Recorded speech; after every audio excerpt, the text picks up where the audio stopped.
Bonjour à tous et bienvenue sur Partout à Clix, votre chaîne YouTube entièrement en français et entièrement dédiée à HeroClix.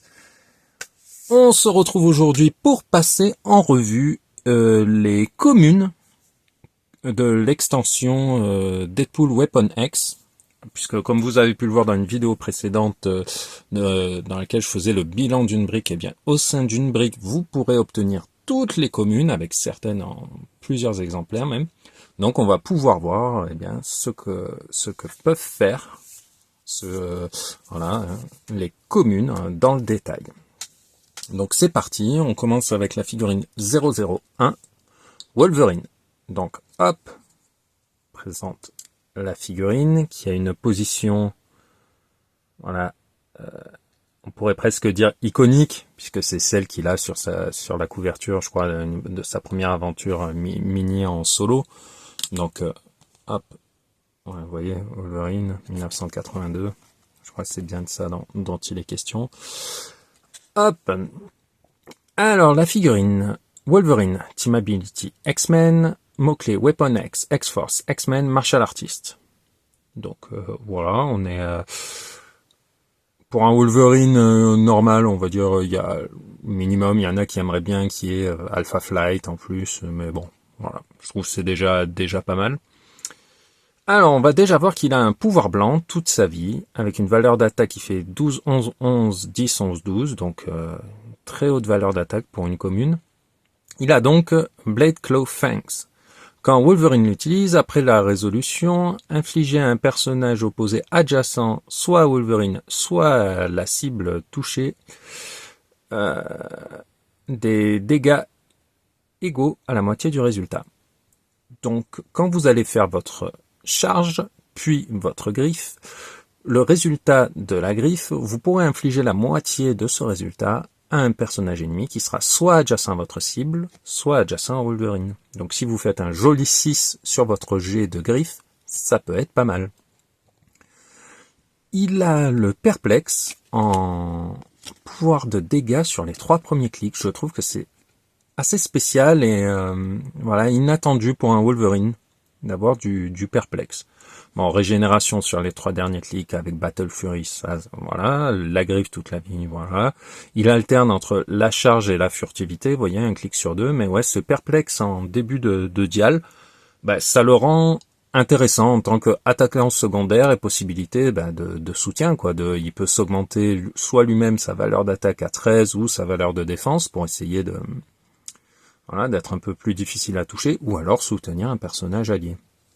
Donc un Wolverine classique, mais sympa à jouer, vraiment, et cette griffe qui va peut-être vous permettre d'infliger 9 dégâts en un tour, c'est plutôt pas mal. Hop là, on va le mettre quelque part par ici, qui reste un petit peu dans le champ, avec la figurine.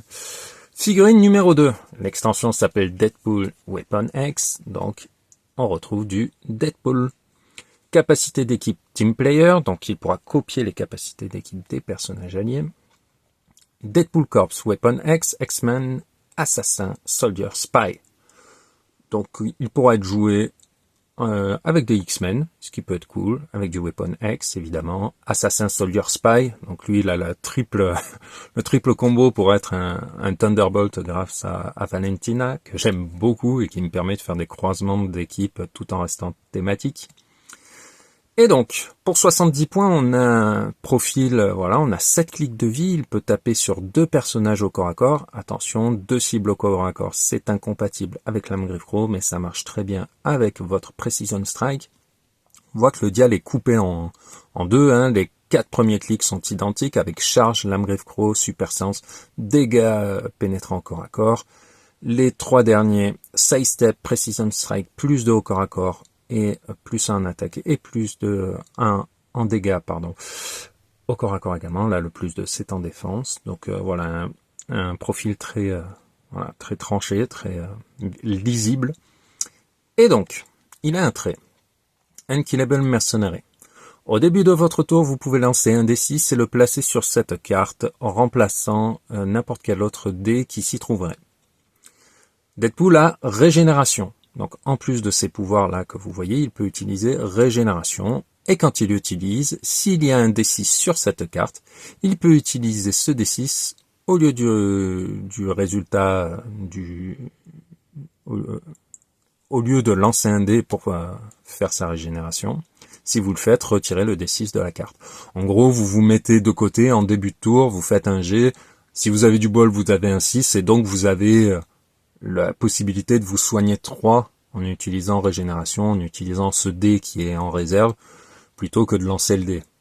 Après, si vous lancez le dé au début du tour et vous faites 2, peut-être que quand vous aurez besoin d'utiliser régénération pendant le tour, ou même plus tard, il sera peut-être plus intéressant de lancer le dé. Puisque vous voyez, vous n'avez pas l'obligation de lancer le dé. Vous pouvez lancer un D6 et le placer sur cette carte.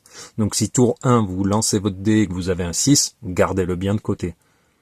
Donc voilà, sinon on a une figurine très axée corps à corps, puisque pas de portée, lame griffe-croc, et tous les pouvoirs qu'il a sont des pouvoirs de corps à corps. Voilà, les pouvoirs charge, lame griffe-croc, close combat expert, exploit weakness et combat réflexe, c'est tout du corps à corps tout ça. Donc voilà, ça colle en plus avec la sculpture que je ne vous ai pas présentée. Hop, il a une épée à la main, il a lame griffe-croc, donc pour moi c'est cohérent. On a un costume assez moderne pour le personnage, donc voilà, plutôt cool. Plutôt un bon Deadpool que j'aime bien. Direct, figurine numéro 1, numéro 2 et numéro 3, on retrouve déjà un nouveau Wolverine. Cette fois, les mots-clés sont différents puisqu'il a Alpha Flight, Weapon X, X-Men, Animal, Soldier. Donc déjà, lui, au niveau des mots-clés, il va permettre un peu plus de fantaisie que le précédent. La figurine est assez cool, je trouve. Je vais vous la présenter. Où es-tu ? Vous voyez, il a des bandes autour des points. En général, c'est... alors là, pour moi, quand je le vois comme ça, je pense au run d'Aaron quand il perd ses pouvoirs, nanana. Enfin bref, je le trouve assez cool. La pose est sympa, c'est badass, c'est cool. Donc, pour 70 points, quand on le regarde ici, on se dit « Ah, c'est un peu court quand même, hein, en termes de durée de vie et tout. Qu'est-ce qu'il propose ?» Il a quand même invulnérabilité, invincible sur les derniers clics, 4 de dégâts au corps à corps, enfin 4 de dégâts au corps à corps forcément, il a 0 de portée, il peut charger, il a side step, vol de vie ici, furtivité, mais ce qui est intéressant c'est Let's Go Bob. En action gratuite, vous allez lancer un D6 et vous pouvez utiliser le Resulting Effect jusqu'à votre prochain tour.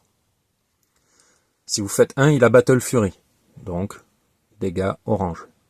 Si vous faites 2, plus 2 à la défense au corps à corps. Si vous faites 3, lame griffe-croc, ce qui est quand même assez basique pour un Wolverine.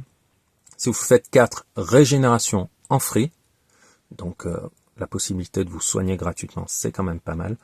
Si vous faites 5, fleurie, donc 2 attaques au corps à corps. Si vous faites 6, vous choisissez n'importe quel nombre d'autres résultats. Donc vous choisissez pas n'importe quel autre résultat, mais n'importe quel nombre d'autres résultats. Donc si vous avez besoin de charger avec Fleury et lame griffe-croc, vous cumulez les deux. Donc parce qu'il fait quand même 70 points. Donc avec des valeurs, on le voit à la fin en défense, qui sont assez faibles. Donc je comprends qu'il puisse avoir autant de une possibilité. Intéressant aussi, il est team player, donc vous allez pouvoir copier des capacités d'équipe de personnages alliés, ce qui est assez cool. Figurine numéro 4, une figurine à laquelle je ne m'attendais pas du tout, Lady Mastermind. Alors je vous la présente, voilà, c'est basique, un peu penché, c'est pas bien grave. 40 points, une belle durée de vie, elle n'a pas de pouvoir blanc, elle n'a pas de Lady Mastermind, Brotherhood of Mutant, Marauder. 2 mots-clés. Pas de pouvoirs spéciaux, rien une TA Brotherhood. 6 de portée avec Mind Control toute sa vie, Precision Strike toute sa vie, Mastermind toute sa vie et Enhancement toute sa vie. Donc ça va être Soutien attaquant de troisième zone qui va vous permettre d'améliorer les tirs de vos personnages alliés et d'éventuellement prendre le contrôle mental de certains ennemis. Donc voilà, hein, elle est pas très chère en points. Donc pour profiter de son mastermind, je pense qu'il faudra plus s'orienter vers le mot-clé plutôt que le coup en points des nouvelles voilà, des alliés qui vont devenir la nouvelle cible de l'attaque. Elle est bien, hein, pour 40 points, bon, elle est jouable. On a déjà vu pire dans le jeu dans les années précédentes pour le même coup en points. Black Widow, alors pareil, ça c'est une figurine, alors autant on peut dire Lady Mastermind c'est une mutante, bon, elle est là, mais Black Widow, vraiment c'est le genre de figurine, je m'attendais pas pareil à la voir dans l'extension. Elle ne fait que 25 points. Donc pour 25 points, on a une figurine qui a, vous voyez, 3 éclairs. Donc là, avec son Incapacitate, elle pourra affecter 3 personnages jusqu'à 4 cases. Elle est furtive toute sa vie. Elle finit quand même avec un 12 d'attaque. Sa valeur de défense au corps à corps est de 18 plus 2. Donc là, quand vous êtes caché dans un terrain gênant, comme on ne peut pas vous tirer dessus, on va venir vous embêter au corps à corps. Et au corps à corps, il faudra toucher un 20, 19, 19, 20 de défense. Et si la personne vient, vous pourrez lui infliger des dégâts pénétrants, avec une valeur d'attaque assez impressionnante pour 25 points.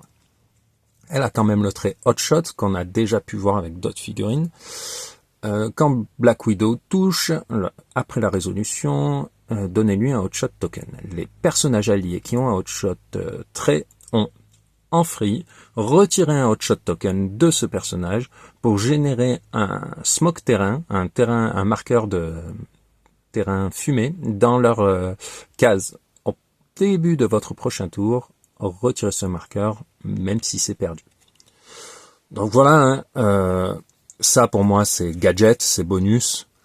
Elle pourra en profiter si vous jouez une team Hot Shots pour essayer de générer des marqueurs, des Hot Shots tokens pour profiter des autres effets.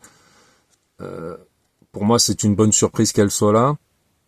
Je trouve curieux. Alors, c'est une extension sur les mutants. La seule fois où elle fait équipe avec des mutants autres que dans les Uncanny Avengers, c'est dans les champions avec Angel et Iceman. Iceman qui fait partie des communes au sein des champions, et elle n'a pas le mot-clé. Donc ça, je trouve ça dommage. Mettre le mot-clé champion pour pouvoir la jouer en thématique avec d'autres personnages, surtout qu'on a eu précédemment, on a eu Ghost Rider qui était revenu avec ce mot-clé. Là, on a Iceman. Donc bon, ça aurait été intéressant. Mais pour 25 points, si vous avez 25 points à caler dans un scellé, vous n'hésitez pas. Diamondback. Alors, où es-tu? Et là. Donc voilà, une figurine, rien de particulier au niveau de la pose ou quoi que ce soit.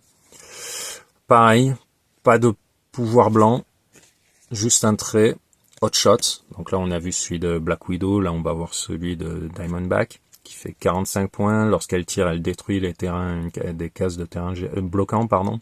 5 de portée, donc une figurine très axée sur le tir, puisqu'on peut voir un running shot, explosion d'énergie, et ensuite elle a résistance avec plus 2 contre le tir.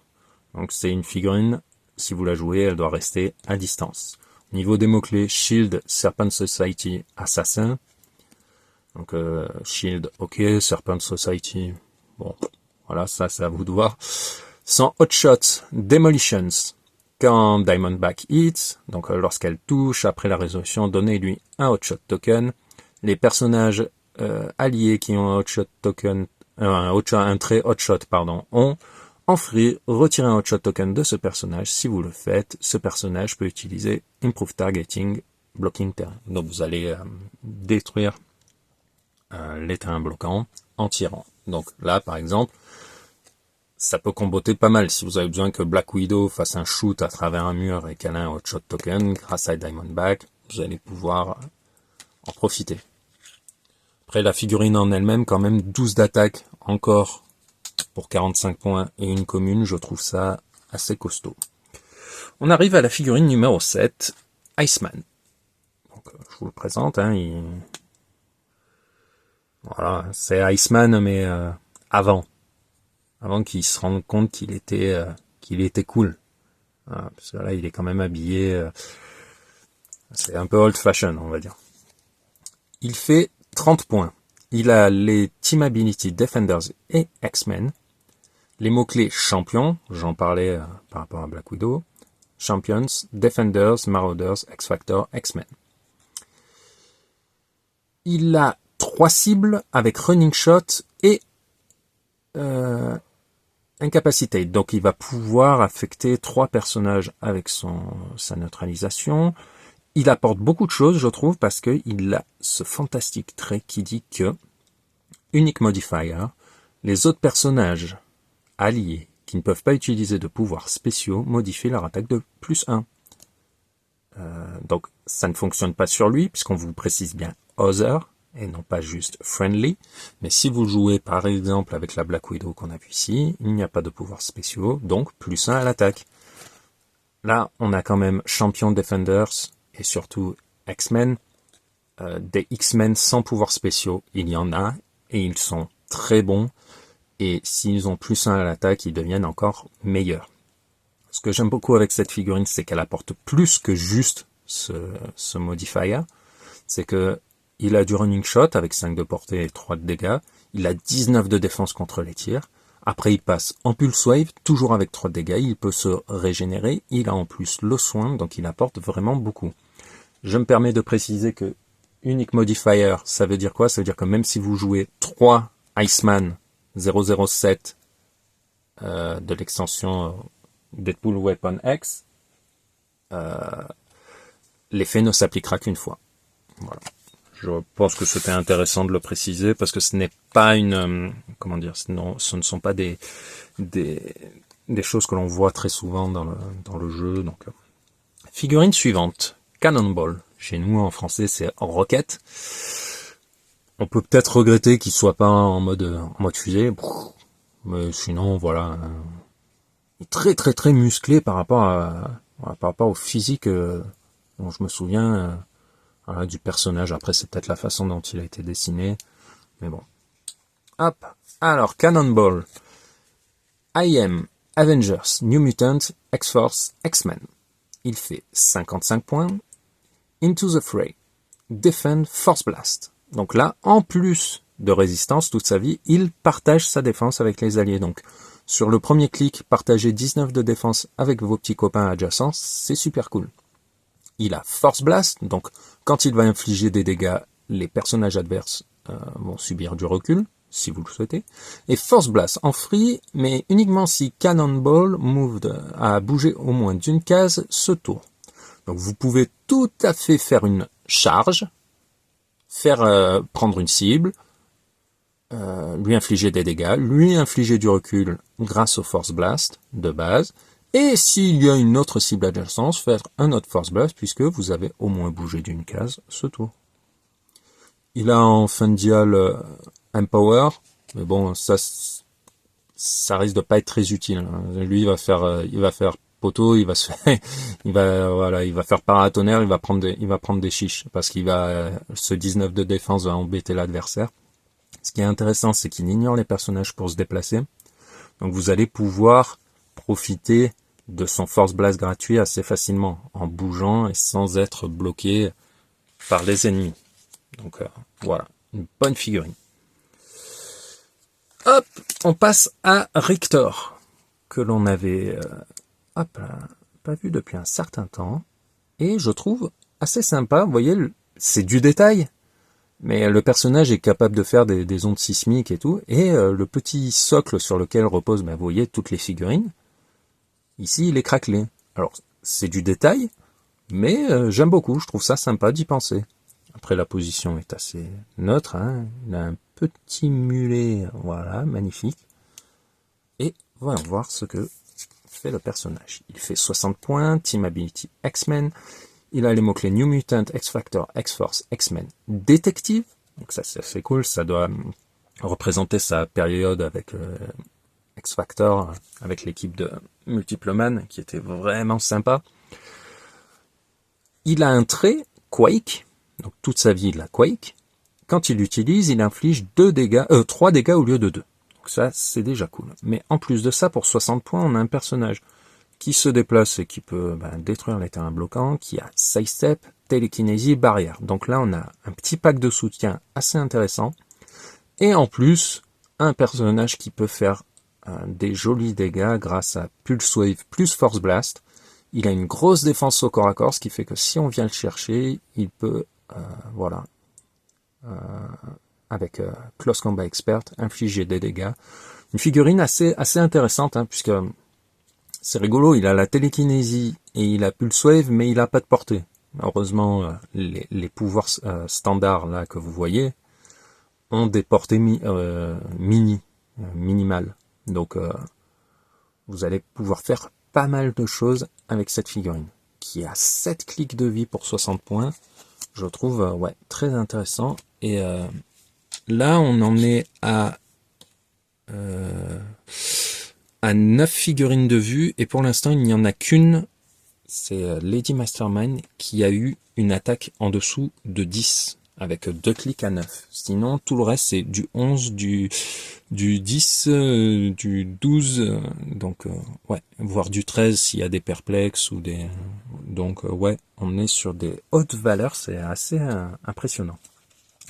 La figurine suivante, c'est Copycat. Alors ceux qui ont découvert le personnage dans l'extension Deadpool, la première, avec les cartes qui n'avaient pas encore les dials, voilà, on a tous de très bons ou moins bons souvenirs selon de quel côté de la map vous étiez. Et là, malheureusement, ils n'ont pas réitéré, ils n'ont pas refait le coup de échanger la figurine avec une figurine adverse. En revanche, donc figurine numéro 10, New Mutant, Weapon X, X-Force, Assassin, Celebrity, Spy. Donc plus de mots-clés que les précédentes. Entrée à la Shape Change et Sidestep. Donc là, vous voyez, un pouvoir rose toute sa vie sur le déplacement, un pouvoir bleu foncé toute sa vie sur les dégâts. Pour 40 points, elle a quand même volonté, et ici en fin de vie, elle peut soit se régénérer, soit faire 2 attaques avec un D6 de dégâts. Voilà, pas à prendre à la légère. Quand Copycat utilise Shape Change et qu'elle réussit, elle peut choisir un Standard Power que l'attaquant utilise. Copycat peut utiliser le pouvoir choisi jusqu'à ce qu'elle choisisse à nouveau. Donc ça peut être vraiment pas mal. Si votre attaquant en face, il a, une bêtise, Hypersonic Speed ou contrôle des probas, et que vous réussissez votre Shape Change, vous pouvez utiliser le pouvoir jusqu'à ce que vous choisissiez à nouveau. Donc ça, c'est quand même assez cool. Pour 40 points, ça va pas vous retourner une partie, mais c'est rigolo, c'est des petites mécaniques que j'aime beaucoup. Une figurine que j'attendais avec impatience, c'est une figurine de Jeff the Land Shark. Il est trop mimi, et il ira très bien dans des équipes avec King Shark, Camo, voilà, pour faire des équipes de requins que j'avais envie de faire. Mais bon, là, c'est pas la question. Qu'est-ce qu'il peut faire? Alors en mots-clés, il a déjà AIM, Avengers, Deadpool Corps, Animal, Assassin, Marksman, Monster. Donc il a beaucoup de mots-clés, et beaucoup de mots-clés qui tournent très bien actuellement. Avenger évidemment, Animal également, si vous voulez accompagner votre Kong d'une armée de bébés requins, par exemple.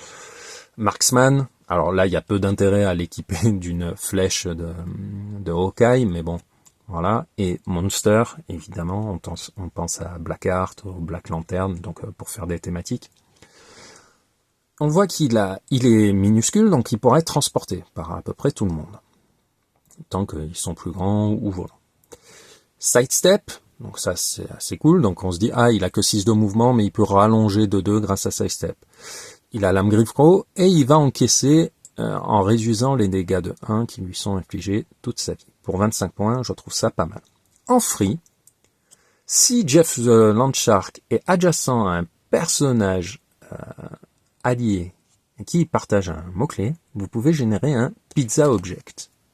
Hop, Pizza Object, on regarde directement derrière.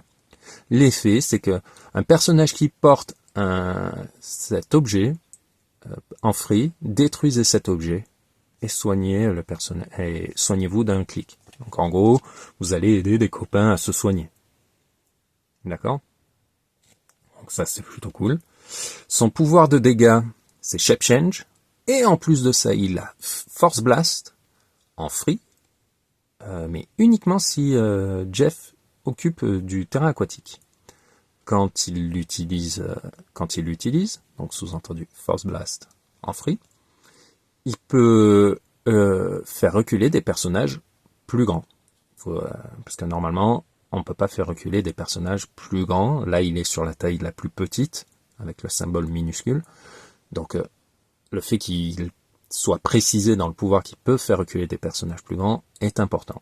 Donc, je suis assez fan de la sortie de ce petit perso que je vais pouvoir intégrer dans mes équipes de requins, qui va leur permettre de se soigner grâce à son trait, un trait qui est gratuit. Donc, vous voyez, hein, quand il est adjacent à un personnage allié et avec qui il partage un mot-clé.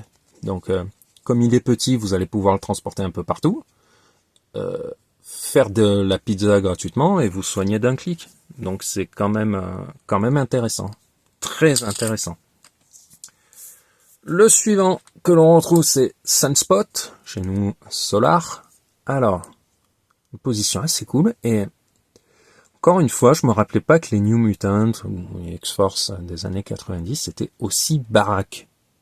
Je sais pas si ça se voit à l'écran, mais il est énorme. Vous voyez les épaules, vous voyez les pecs, alors qu'ils soient musclés et secs, je dis pas, mais là, ils sont massifs. Le personnage est jouable en 80 et 45 points. On voit la limite, là, avec le changement entre les deux profils. Il a un trait. Alors, Sunspot, déjà, il a une capacité d'équipe X-Men, les mots-clés IM, Avenger, New Mutant, X-Force, X-Men, Celebrity, Scientist. Donc déjà, il a un beau package. Il a un trait qui lui donne énergie shield déflexion, donc plus 2 contre les tirs toute sa vie. Donc là, vous voyez qu'à distance, on n'est pas sur 18, 17, 17, mais sur 20, 19, 19. Et en plus, il réduit les dégâts qui lui sont infligés de 1. Après, à vous de voir, vous pouvez le jouer soit en 80 points ici, soit en 45 points ici. En 45 points, c'est plus une figurine de corps à corps, puisqu'il va avoir charge, poison, mais vous avez accès à leadership et willpower, ce qui peut être pas mal. En revanche, en 80 points, il a 5 de portée, c'est le cas aussi en 45, mais ici c'est plus intéressant puisqu'il a running shot sur les 3 premiers clics. Il dispose également de pulse wave, super sense et surtout d'outwit. Outwit qui est un pouvoir que l'on n'a pas beaucoup vu là sur les communes, ben en fait pas du tout même. Donc en CD, il sera peut-être intéressant de le jouer en 80 points pour avoir accès à un outwit. En plus, il va pouvoir transporter, je le trouve bien. Je le trouve, c'est... Après, avec les standards d'aujourd'hui, on peut se dire que 80 points, c'est peut-être un peu beaucoup. Mais je pense que c'est faussé par le fait qu'on voit pas tous les pouvoirs qu'il a. Avec Energy Shield, Déflexion et Toughness, ça apporte pas mal de choses. En plus, sachant qu'il a aucun clic sans pouvoir. Donc, très, très, très sympa. Figurine suivante, la sculpture, nous avons déjà pu la voir lors de l'unboxing du Play Atom Kit Multiploman. C'est la même. Vous voyez, hein, on va essayer de faire un petit peu le point. Voilà. Hop. Attendez, je peux le mettre hors champ quand même, le pauvre. Alors, on voit que le dial est court, hein, il ne fait que 10 points. Multiploman, il a donc la capacité d'équipe Team Player, mots-clés, Hydra, X-Corps, X-Factor, X-Men, Detective, Police, Spy. Donc, pas mal de mots-clés. En trait, en free, si Multiploman a commencé votre tour sur la map, lancez un D6 sur un résultat de 4 à 6, générez un 0,13 Multiploman, donc issu de l'extension, donc la même figurine, depuis votre KO area. Donc ça, je trouve ça un peu dommage, c'est-à-dire que pour profiter de son trait, il faut qu'il y ait déjà des Multiploman dans votre zone de KO. Donc je trouve ça dommage, sachant que bon, il fait 10 points, c'est pas ce qui va vous changer la partie. Mais voilà, disons que ça va être difficile d'en profiter, surtout qu'il y a une chance sur deux que ça rate, donc une chance sur deux que ça réussisse, mais bon. Avec Sidestep, Mastermind sur le premier clic et Empower toute sa vie, donc il va vous permettre de mettre des dégâts plus importants au corps à corps. Mais voilà, donc ça peut tourner, mais bon, c'est le fait que ce soit pas, je vais dire, automatique, ou qu'il n'y ait pas un moyen de vous assurer de créer des petits doubles, je trouve ça dommage. Mais enfin. La figurine suivante. Hop là, Hydra Agent. Donc voilà, hein. Rien de bien particulier, on le voit. Hop, il fait 15 points. Pour 15 points, vous avez une figurine avec 3 de portée, donc ça peut surprendre.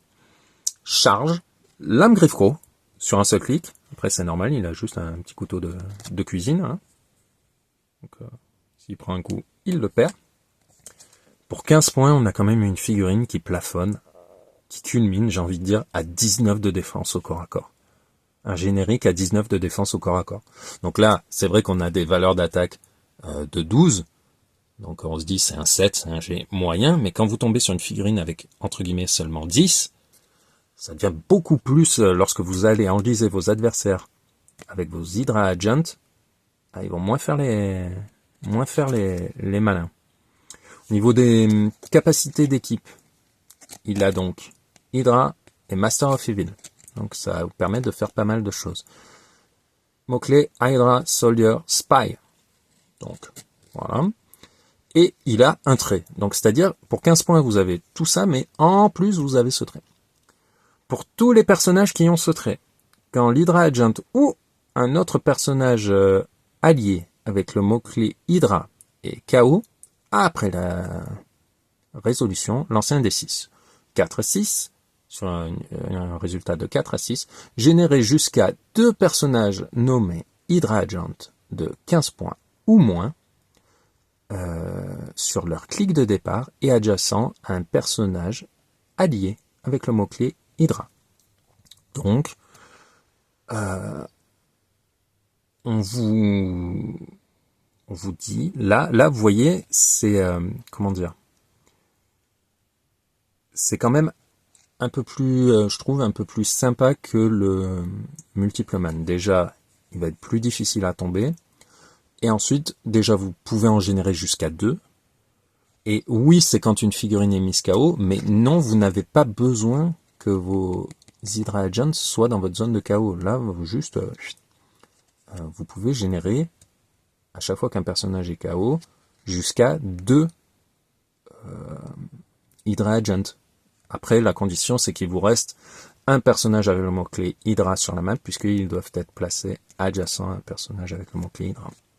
Je trouve qu'ils apportent, enfin, pour 15 points, un petit générique à 19 de défense qui apporte tout ça, sachant que si, imaginons, vous tuez un Hydra Agent, l'adversaire vous tue un Hydra Agent, vous lancez un dé, vous en ramenez 2. Enfin, moi, je trouve ça assez... voilà, pour un générique, je trouve ça vraiment très cool. Figurine suivante, le Deadpool robot. Alors, la sculpture est différente du Deadpool que l'on a pu voir. La peinture aussi, c'est un peu plus brillant. Donc je le trouve assez cool, hein. Moi j'aime bien. Et quand on regarde son dial, alors on va déjà voir les mots-clés, Shield, Weapon X, Future Robot. Donc quand on voit son dial, il n'y a pas de trait, il n'y a pas de pouvoir blanc, et il y a cette alternance assez rigolote entre un clic avec que des pouvoirs noirs, donc Furtive, Vol de Vige, Regen, Outwit, et des clics qui se ressemblent pour les clics 1 et 3, puis pour les clics 5 et 7, où on va avoir de charge lame griffe-croc, mais aussi du tir, puisqu'il a 4 de portée, du running shot avec 20 de défense au corps à corps, mais également 13 d'attaque, 3 dégâts au corps à corps. Donc soit vous le laissez tirer, et il va vous tirer dessus de loin et vous embêter, soit vous allez le baser, et là ça va devenir très compliqué. Sachant que, ouais, il va pouvoir se régénérer selon le clic sur lequel il tombe. Donc ouais, il y a pas mal. Il va demander un peu de finesse. Il fait quand même 75 points. Donc si vous le jouez en scellé, voilà, il prend quand même un quart de votre équipe. Réfléchissez bien. Mais je trouve très rigolo. Et là, on arrive à la figurine la plus craquée des communes, et ce depuis quelques années ou extensions. On n'a pas vu aussi bien depuis. C'est le petit Time Breaker. Voilà, on dirait un petit cafard hein, qui joue à la Game Boy. Hop. Alors, il fait 5 points, vous ne rêvez pas. Il est minuscule, donc ça c'est normal, c'est un petit cafard. Il n'a qu'un clic de vie, avec sidestep et résistance. Alors, qu'est-ce qui le rend aussi craqué? Première chose, alors, mot-clé, il a exilé Cosmic Future Past. Oui, parce que ce sont eux qui donnent les missions aux exilés, de réparer les lignes temporelles abîmées. Et soit dit en passant, c'est eux qui ont foutu un peu le bazar. Hein. Donc ils se font passer pour un courtier temporel au départ, puis après il est révélé que c'est eux qui gèrent un peu tout. Il a un trait. Si un autre personnage allié n'a pas activé ce même effet ce tour, générez un Time Breaker sur le clic 1. Donc voilà, si vous avez d'autres Time Breakers, mais que aucun n'a utilisé ce trait, eh bien vous pouvez générer un autre Time Breaker. Et là, vous allez me dire, ouais, c'est génial, on a une figurine en plus avec 0 d'attaque, 0 de dégâts. Quelle est son utilité? Eh bien, on va voir ça avec ce trait. Au prix d'une action de pouvoir, vous allez pouvoir utiliser Panopticon Excursion Platform. Choisissez un personnage adjacent. Placez ce personnage jusqu'à X square, jusqu'à X cases de distance de leur case précédente, où X est égal au nombre de Time Breaker 016 et de Time Breaker B005 adjacent au personnage. Et c'est là où ça devient très très très intéressant. Pourquoi? Il y a une vidéo qui a été faite par Dial H for HeroClix et il explique parfaitement comment est-ce que, en gros, avec 3 Time Breakers, vous pouvez, en jonglant entre les sidestep et les power action, eh bien, en gros, déployer des figurines soit single base, soit extended, soit des figurines qui ont un socle de 2 par 2, voire encore plus grande, et comment vous allez vous retrouver en gros avec une pièce qui aura traversé toute la map, quasiment, et sans aucun problème. Pourquoi? Vous allez me dire, oui, mais si à chaque fois que oui, tu fais une power action, oui, tu fais ton sidestep, mais t'es limité par ton nombre d'actions dans le tour. Tout à fait. Le petit détail qui va tout changer, c'est ça. Le symbole d'attaque. Ce n'est pas le symbole d'attaque standard. Je vais vous le montrer avec le Deadpool robot. Vous voyez le sens du point? Ça, c'est le symbole standard sur la carte de Deadpool. Et ici, c'est le symbole Autonomous. Autonomous, cela veut dire que les actions que vous allez attribuer à la figurine ne comptent pas dans votre pool d'actions. Alors oui, la figurine va prendre un marqueur d'action, mais non, si vous jouez en 300 points, on ne dira pas que vous avez fait une power action pour placer un personnage à X square away en utilisant le trait du Time Breaker. Non, vous ne passerez pas à 2 actions, parce qu'il est Autonomous. Et là, c'est là où ça devient très fort, puisque avec un système de placement intelligent et de déploiement de vos figurines, grâce aux différents sidestep et création de Time Breaker au cours du tour, vous allez pouvoir placer à X cases votre attaquant principal pour rien. Alors oui, ce seront des actions pour vos Time Breakers, mais pas dans votre pool d'action, qui peut être amené même jusqu'à 4 si vous avez dans votre équipe un leadership. Donc voilà, je vous invite à regarder la vidéo de Dial H for HeroClix qui explique magnifiquement comment utiliser le time breaker et l'exploiter. Et clairement, 5 points. Oui, il fait sourire, mais oui, il est méta. Donc si vous en avez, gardez-les précieusement et vous allez pouvoir commencer à faire des choses assez crassous. Donc voilà, on arrive à la fin de ces unco. Nous avons vu les unco, nous avons vu les co, nous avons vu les rares. Donc en toute logique, la prochaine vidéo sera dédiée aux super rares que j'ai pu obtenir au sein de la brique que m'a fait parvenir WizKids. Eh bien écoutez, en attendant qu'elle soit diffusée, je vous dis merci et à bientôt.